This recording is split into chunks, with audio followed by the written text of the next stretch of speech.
Welcome back to Chop's Garage, everyone. Saturday morning, back at it, busy again.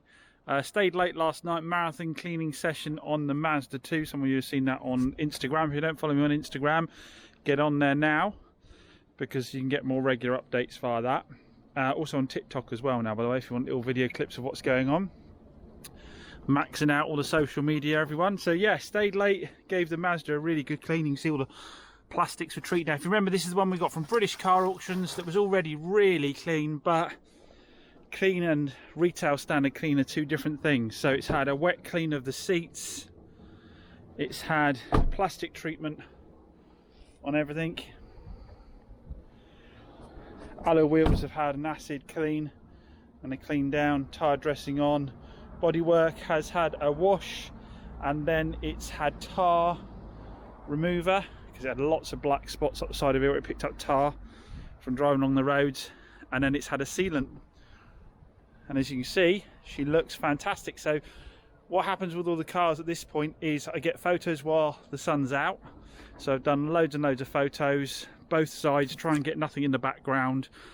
So my top tips, people ask me about listing cars, make sure you've got nothing in the background. You want to reduce that down as much as possible. So I put them along the side of the unit here, photograph them ideally without any cars parked here. Make sure I cut off the photos so that you don't see any further past that. And then I turn it around and photograph from the other side again, so there's nothing in the background. And I take photos from both sides of the car. I park it so I've got enough room to get the other side. So, you know, interior pictures with the shadow of the building behind it tend to be better from that side. But I take them from both sides and I can pick later on, which I like, because the last thing I want to do is have to do another photo shoot later on when it's got dirty and clean it beforehand. So what I'll do now is do a walk around video on it. Now I like to do a voiceover on mine because I like the sound of my own voice. No, I like to walk around and talk on the video because I like to point out the features and benefits. Obviously years and years of sales training, so I want to point out things like chain driven engine and explain, not just chain driven engine. Chain driven engine means that you don't have to have expensive cam belt changes done, that kind of thing. Point out the features and the benefits of it. Obviously point out that this is my favourite of the Super Minis because not only are they frugal, they're fun, they handle really well. Based on, shares a platform with a Fiesta. Point out all the things that people might not know about the car that might be a benefit to them, giving them the confidence that I know what I'm talking about when I'm selling them the car as well.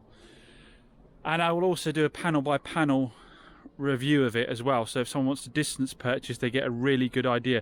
Now I haven't been able to do this yet because I can't get the paint from Marlowe's this weekend, but I also don't want to delay with the weather the way it's been getting this video done on it, so I will probably not necessarily point that bit out because I'll have that done on Monday when the paint comes.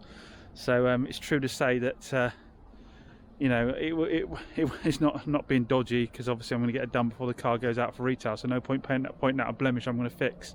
Yeah, just go for all the features on it, make sure they know exactly what they'll be getting, and that saves me time in the long run because by the time someone gets here they should be pretty much sold on the car. And as I say, for under £4,000 the service history on this is mentally good, as you remember. Absolutely fully stamped up, and even had underbody treatments of Mazda. They've gone to town, never skimped a penny on it. So under 4K in the current market, a 2012 car with under 100,000 miles, and it's on 82, is it 83, in this kind of condition, I don't think for 4K you can really beat it. 5-door, so obviously it's flexible for both first-time drivers and for a family runabout. So should hit all the marks. We'll see how we get on with it. We have got someone to come and look at the Nissan. They're booked at 3 o'clock to come and look at the Nissan Note this morning. So fingers crossed the Nissan Note goes out the door. Again, they've seen a full walk-around video of it. They know all the blemishes. They already told me about the seat. Haven't seen that. They're coming a good distance to see it. It's all ready to go. It's got its advisory-free MOT on it. It's had its valet. It's all set to go. It's not due a service yet. So now I did have someone coming to look at the Daihatsu Terrier today. So this is my kind of spares and repair trade sale area. Those of you who know the channel. The C5 is sold. I'll just quick update on it. So the C5 is sold, is going to Mike at Wales, as you know.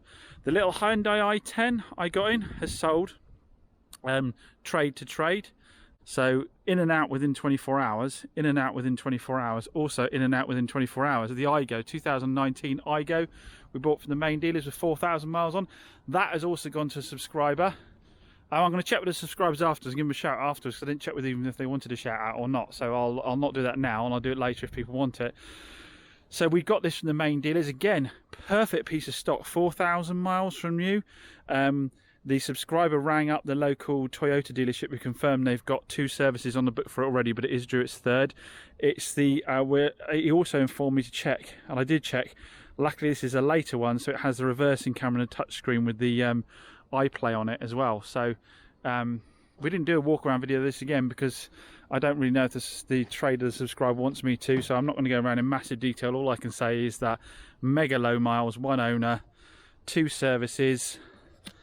It needs a little bit of body work doing on it, but nothing serious.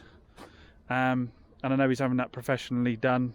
So if you're in the market for a mega low miles, low running costs iGo, that's the one for you. And again, same thing.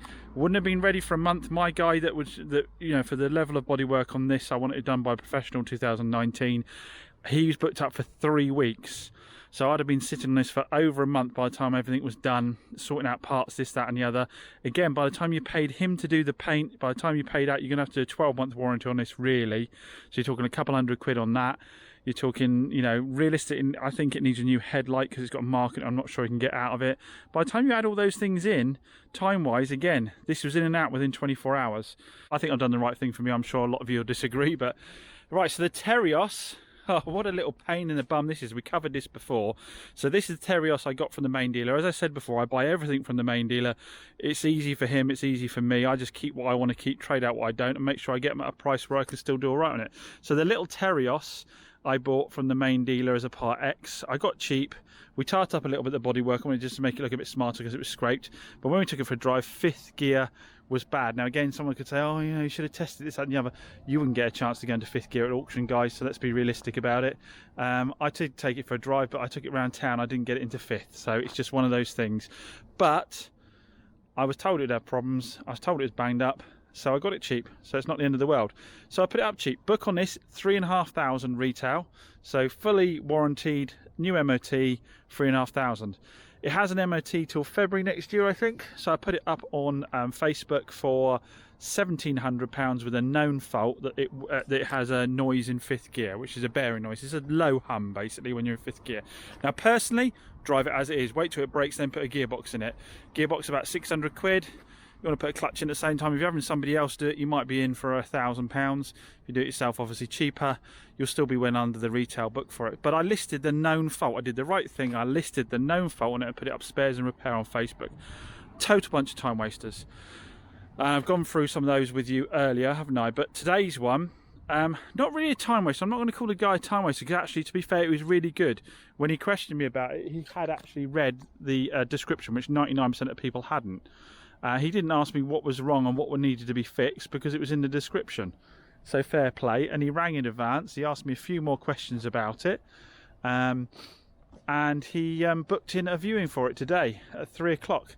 Now, the thing with it is that I do find funny is that he came over 2 hours to come and see the car. He explained what he needed the car for. It's to tow a horse box, which I thought was strange. But his wife didn't want a big 4x4. He didn't want a thirsty 4x4. So he was going to go for a little petrol. So he drove 2 hours up here to see the car. He took it for a drive, checked out what was going on with that 5th gear, took it round here in the yard. I let him go into the unit where it was nice and dry and have a look around it. And he came back out and said, I think I'm going to leave it. I said, oh, right, okay, why is that then? He said, oh, because I don't think that 1500's got enough grunts to tow a horse box. Having taken it out, I don't think it is. I think the clutch would go fairly quickly if it was trying to tow a horse box behind it.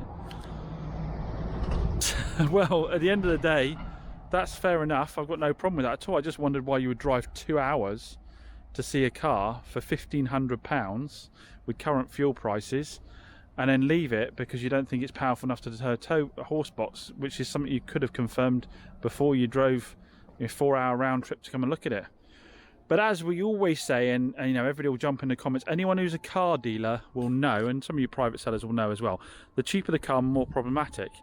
And my problem is, the more honest I am, the more problematic.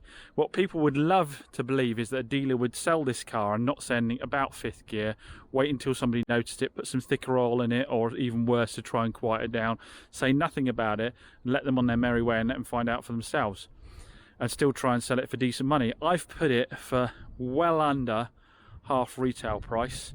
I've given an exact description of what the known fault is. I've also explained I've driven it around for a couple of days and it drives absolutely fine. It is only that it has that sort of whine in 5th gear, and I get nothing but mucked around. So you can hardly blame those dealers who do just say nothing, list the cars and just see what happens. Because, you know, being honest, actually, and you've seen this on my videos time and time again, you get mucked around more. You get mucked around more. The amount of people that message me going, well, what's the problem with it? What needs to be fixed?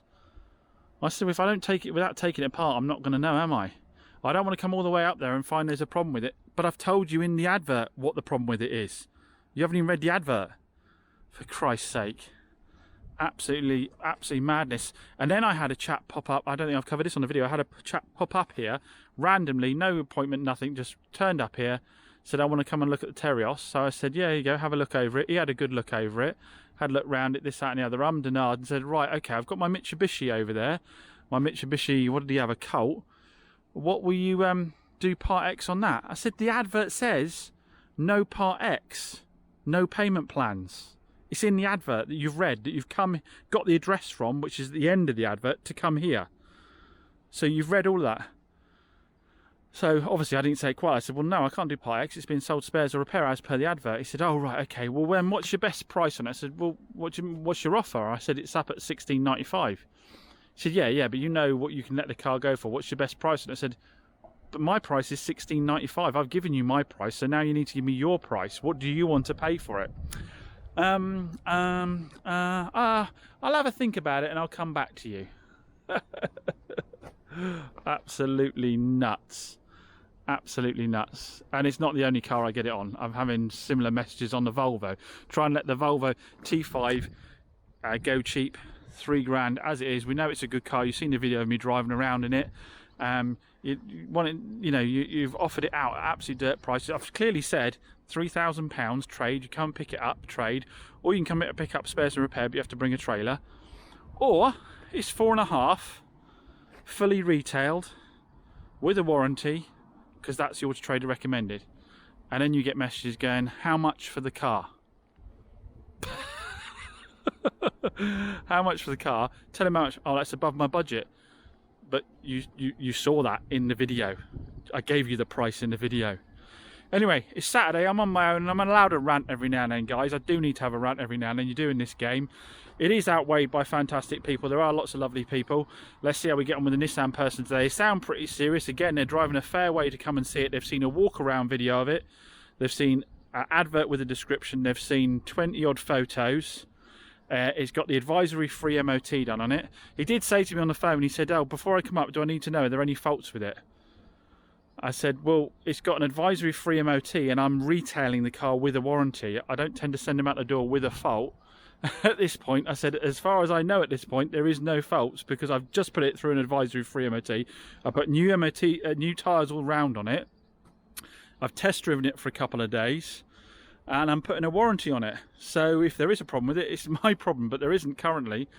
So yeah, it'd be interesting if I actually went out my way to retail cars with a fault.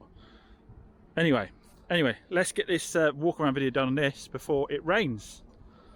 Just following on from that quickly though, before I do that, one of my points of this is if you guys get frustrated why dealers won't sell cars cheaply to you, the reason is because you're not easy to sell to. No disrespect, I'm sure a lot of you are, but you're not easy to sell to. You try and let consumers have cars cheaply, and it is the biggest headache you ever get. The reason we sell to other dealers is you say to a dealer, oi, Bill, I've got this in, just checked it out, this is the score with it, this is what I found with it, this is what I want for it. And they go, okay, yeah, I'll do that. Or if you can come down a little bit, I'll do that. And they go, yeah, okay, right, well, I'll pick it up. I've got my driver, I'll send him down next Thursday. He'll come and pick it up. Okay, fantastic, bang. That's why you sell to other dealers. They don't muck you around. You know, if you can't agree on price, it's decided within about 2 or 3 minutes that you can't agree on price. It doesn't take multiple phone calls, loads of messages inside out of a duck's arse. They don't expect you to know everything inside out about it. You just give them an honest opinion of having driven it, and the deals are easy. That's why you sell to other dealers. If you try and give consumers the same offering, you just end up with loads of headache. Anyway, enough whinging. Let's get the video done on this. So that's the Nissan Note off. Just sent them down to the Bell Inn to have a bit of dinner because they've come all the way from Weybridge in Cornwall. where I used to live back in the day, near there. Lovely family. Did take a little while because they needed to sort out insurance while they're here as well as the tax, so I am late for getting home because I've got a party on tonight, so I'm supposed to be home already.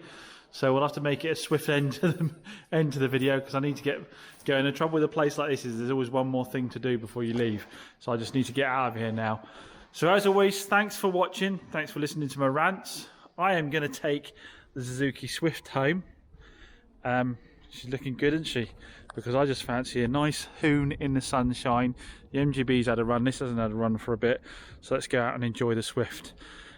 Thanks everyone, catch you again soon.